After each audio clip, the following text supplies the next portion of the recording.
사랑하는 새벽나라 친구들 반갑습니다. 여러분과 함께 말씀을 나눌 이호준 전도사입니다. 여러분은 중요한 결정을 내릴 때 조언을 구할 사람이 있으신가요? 우리는 혼자서 결정하기 어려울 때 부모님들이나 친구들에게 조언을 구하곤 합니다. 그런데 그 조언이 만족스럽지 못하면 유튜브와 인터넷을 찾아보기도 하죠. 당장 유튜브만 봐도 일상의 문제에 대한 수많은 사람들의 조언이 나오고 있습니다. 우리는 지금 조언의 홍수 속에서 살고 있습니다. 이곳에서 우리는 어떻게 반응해야 할까요? 오늘 여러분과 함께 나눌 말씀의 제목은 먼저 주님께 묻기입니다. 오늘의 말씀은 열왕기상 12장 1절에서 11절입니다. 르호보암이 세겜으로 갔습니다. 온 이스라엘이 그를 왕으로 세우기 위해 세겜으로 간 것입니다. 솔로몬 왕 앞에서 도망쳐 이집트에 살고 있던 느밧의 아들 여로보암이 이 소식을 들었습니다. 그들이 사람을 보내 여로보암을 불러내 여로보암과 온 이스라엘 회중이 르호보암에게 와서 말했습니다. 왕의 아버지는 우리에게 무거운 멍에를 지우셨습니다. 그러나 이제 그 혹독한 강제노동의 의무와 왕의 아버지께서 지우신 무거운 멍에를 가볍게 해주십시오. 그러면 저희가 왕을 섬기겠습니다. 르호보암이 대답했습니다. 돌아갔다가 3일 후에 다시 오라. 그러자 사람들이 돌아갔습니다. 르호보암 왕은 자기 아버지 솔로몬이 살아있을 때 왕 앞에서 섬겼던 노인들에게 조언을 구하며 물었습니다. 이 사람들에게 어떻게 대답하면 좋겠소? 그들이 대답했습니다. 만약 오늘 왕께서 이 사람들의 종이 돼 백성들을 섬기고 그들에게 선한 말로 대답하시면 백성들이 영원히 왕의 종이 될 것입니다. 그러나 르호보암은 그 노인들이 해준 조언을 받아들이지 않고 자기를 섬기고 있던 함께 자란 젊은이들에게 조언을 구했습니다. 르호보암 왕이 그들에게 물었습니다. 너희는 어떤 조언을 하겠느냐? 왕의 아버지가 우리에게 씌운 멍에를 가볍게 해달라고 내게 말하는 이 백성들에게 어떻게 대답해야겠느냐? 함께 자란 젊은이들이 대답했습니다. 왕께서는 왕의 아버지는 우리에게 무거운 멍에를 지우셨으나 왕은 우리 멍에를 가볍게 해달라고 말한 이 백성들에게 이렇게 말씀하십시오. 내 새끼손가락이 내 아버지의 허리보다 굵다. 내 아버지께서 너희에게 무거운 멍에를 지우셨다고 했느냐? 나는 그 멍에를 더 무겁게 할 것이다. 내 아버지께서 채찍으로 치셨다면 나는 전갈로 칠 것이다. 르호보암이 이스라엘의 12지파의 갈채 속에 왕이 되고자 세겜에 찾아갑니다.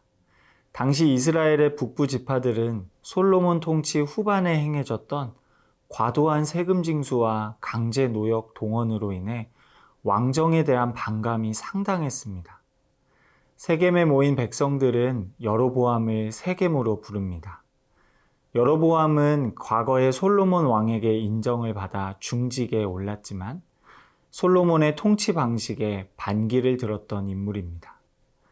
하지만 그의 반역은 실패로 돌아갔고 그는 솔로몬의 보복을 피해 이집트로 피신해 있었습니다. 세겜에 있던 반솔로몬 정서의 이스라엘 백성들은 여로보암이 자신들의 의견을 대변해 줄 적임자라고 생각했습니다.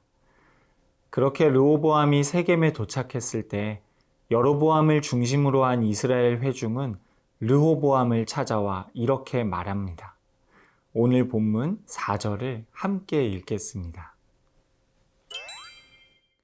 왕의 아버지는 우리에게 무거운 멍에를 지우셨습니다. 그러나 이제 그 혹독한 강제노동의 의무와 왕의 아버지께서 지우신 무거운 멍에를 가볍게 해주십시오. 그러면 저희가 왕을 섬기겠습니다. 이스라엘 회중이 백성의 의견을 대표할 사람으로 여로보암을 선택하고 세겜으로 부른 사건. 백성들의 요청에 따라 여로보암이 세겜에 복귀한 일. 여로보암이 온 회중을 대표하는 자로 르호보암 앞에 서게 된 이 모든 사건들은 11장의 아이야를 통해 예언하신 하나님의 말씀이 성취되는 순간들이었습니다. 우리들이 볼 때 역사는 사람의 뜻과 의지대로 흘러가는 것 같습니다. 하지만 성경은 모든 시간이 하나님의 뜻과 의지대로 흘러가고 있다고 우리에게 말해줍니다. 사랑하는 새벽나라 친구 여러분, 수많은 사람들의 선택 속에서 하나님은 고요하고 우직하게 그분의 뜻을 이루고 계십니다.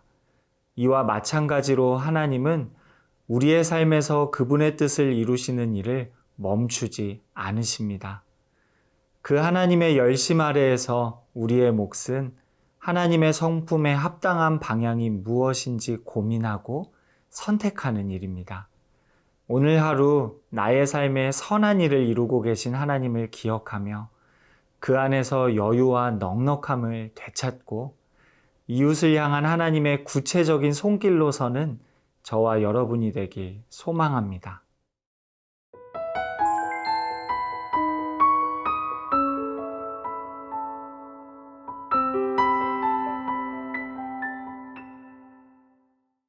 (3일의) 말미를 가진 르호보암은 이스라엘 백성들의 요구에 어떻게 반응할지 고민합니다.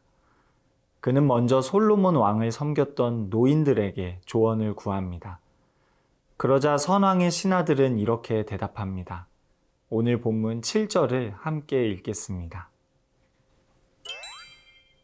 만약 오늘 왕께서 이 사람들의 종이 돼 백성들을 섬기고 그들에게 선한 말로 대답하시면 백성들이 영원히 왕의 종이 될 것입니다. 삶의 경험이 풍부했던 노신들은 백성들의 마음과 지난 역사들을 정확하게 파악하고 지혜롭게 조언합니다. 그리고 이 조언은 하나님 나라의 통치 방식에도 부합합니다. 하나님 나라에서 가장 큰 자는 가장 많이 섬기는 자이기 때문입니다. 그런 의미에서 왕이 백성들을 섬기는 것은 마땅합니다. 이어서 르호보암은 젊은 신하들에게 조언을 구합니다. 젊은 신하들은 백성에게 이렇게 말하라고 조언합니다. 오늘 본문 11절을 함께 읽겠습니다. 내 아버지께서 너희에게 무거운 멍에를 지우셨다고 했느냐? 나는 그 멍에를 더 무겁게 할 것이다. 내 아버지께서 채찍으로 치셨다면 나는 전갈로 칠 것이다. 젊은 신하들은 왕의 자존심과 권위를 세우는 데 주목할 뿐 그것을 세우는 방식이나 내용이 하나님 앞에 합당한가 하는 문제에 대해서 고민하지 않습니다. 그들은 피해를 호소하는 백성들의 고통을 헤아리는 것을 가볍게 생각합니다. 사랑하는 새벽나라 친구 여러분, 우리는 살면서 중요한 선택의 기로에 놓일 때가 있습니다. 혼자 결정하기 어려울 때 다른 사람의 조언을 구하기도 합니다. 다른 사람들의 조언을 구할 때 중요한 문제는 상대의 조언이 지혜로운 것인지 어리석은 것인지 분별할 수 있는 능력이 나에게 있어야 한다는 것입니다. 그리스도인은 지혜로운 것과 어리석은 것, 선한 것과 악한 것을 하나님의 말씀을 기준으로 판단하는 사람입니다. 우리가 말씀을 가까이 하며 기도하는 만큼 우리는 지혜로운 조언에 귀 기울이게 될 것입니다. 우리의 마음은 그 지혜로운 조언을 수용할 만큼 겸손해질 것입니다. 기도와 말씀 안에서 오늘 하루를 선하고 지혜롭게 채워가는 저와 여러분이 되길 소망합니다. 우리의 고민과 선택 속에서 당신의 뜻을 이루어 가시는 하나님, 오늘 하루 하나님의 말씀을 가까이 하며 선하고 지혜로운 조언에 귀 기울이는 제가 되게 해주세요. 예수님 이름으로 기도합니다. 아멘.